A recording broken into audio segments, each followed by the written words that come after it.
l'Union africaine, dans une profonde crise, une crise très sévère, l'Union africaine n'arrive pas à régler les problèmes du continent. C'est clair. Ce que l'Union européenne arrive à faire pour l'Europe, l'Union africaine n'arrive pas à le faire pour l'Afrique. Et l'Union africaine vient à Bruxelles pour chercher de l'argent, pour aller, comme disait, apporter des solutions africaines aux problèmes africains. Ça fait sourire. Comment on peut apporter des solutions africaines aux problèmes africains avec l'argent européen? Il faut que les Africains financent leur sécurité et financent leur développement. Et nous avons, Dieu sait que nous avons les moyens, nous sommes le continent le plus riche du monde. Un tiers des ressources naturelles prouvées sont en Afrique. L'Afrique va être le continent le plus peuplé, et la bonne nouvelle, c'est que c'est peuplé de jeunes. Quand l'Europe vieillit, l'Amérique vieillit, l'Asie vieillit, l'Afrique, par la grâce de Dieu, rajeunit. Nous sommes 1 milliard d'Africains, dont plus de 60% de jeunes.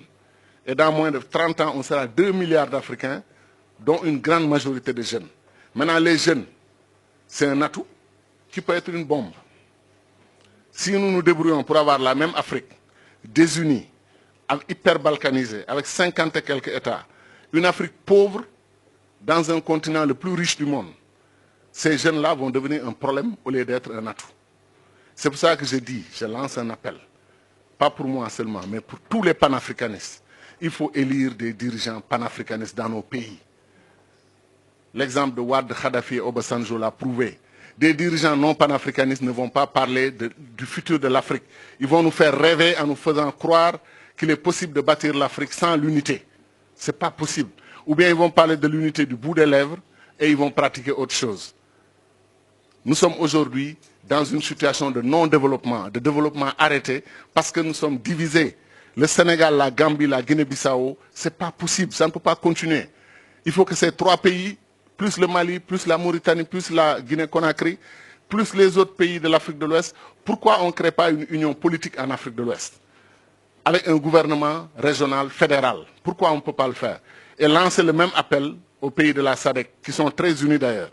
Lancer un même appel aux pays de l'Afrique de l'Est. Le pays de l'Afrique du Nord, s'ils étaient unis, vous croyez que l'alliance Maroc-Algérie ne serait pas une puissance comme la France et l'Algérie, la France et l'Allemagne? Très rapidement.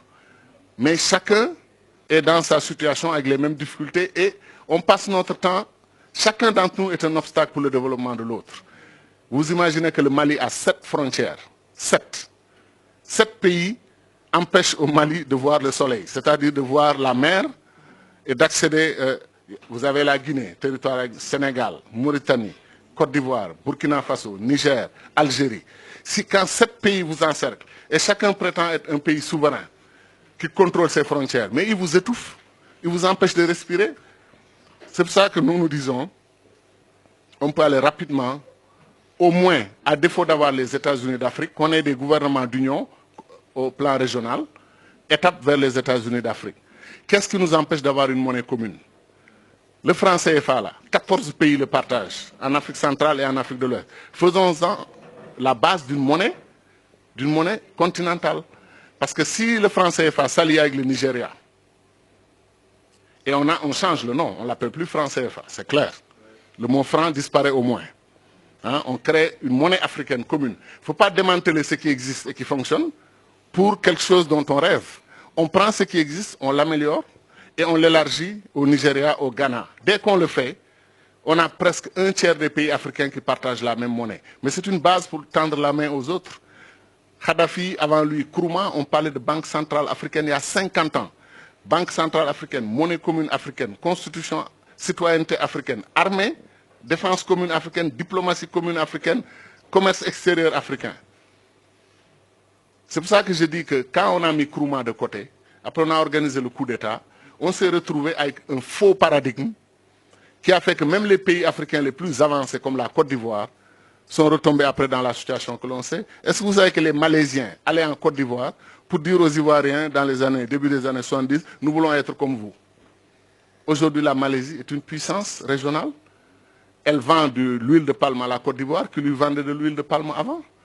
La Corée du Sud, qui avait 1,5 milliard de dollars, 1,5 milliard de dollars de PIB égal au Sénégal, a aujourd'hui 1500 milliards. Le Sénégal a 15 milliards de PIB. Et la Corée du Sud a un niveau de développement équivalent à 25 pays d'Afrique qui sont regroupés dans le marché commun de l'Afrique du Nord, de l'Est et du Sud.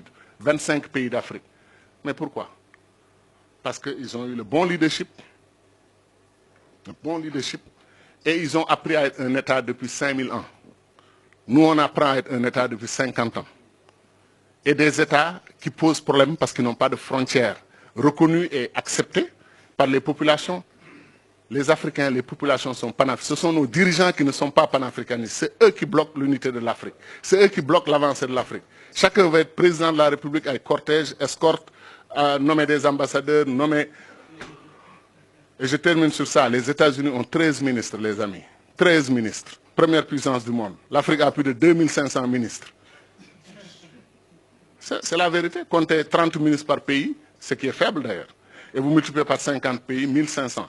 Comptez 40 ministres par pays, multiplié par 50, vous êtes à 2000. Et on est 54 États.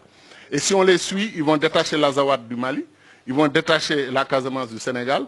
On va continuer l'hyperbalkanisation de l'Afrique. Il faut arrêter ça. Il faut arrêter ça. Il faut arrêter ça. Il est temps d'aller à l'unité. Pour des questions de survie, d'abord du continent. Et ensuite pour des questions d'ambition, que l'Afrique fasse partie des puissances du monde dans 10 ans, 20 ans, à côté de la Chine, qui est un pays aussi pauvre que nous, à côté de l'Inde, qui est un pays aussi pauvre que nous, à côté du Brésil, qui est un pays aussi pauvre que nous. Comment chacun d'entre nous peut faire face à la Chine, faire face à l'Inde, faire face au Brésil, faire face aux États-Unis? Voilà les 4 pays qui vont diriger le monde dans 10, 20 ans. 3 d'entre eux, sont des fédérations. 3 d'entre eux. Et le 4e est en fait, je n'ose pas le dire parce que j'ai trop d'amis en Chine, mais la Chine est un conglomérat de réalités nationales différentes, mais ils se sont unis. Voilà donc pourquoi on a tout intérêt, 1, à intégrer notre diaspora dans le processus de développement, et 2, à aller à l'unité politique.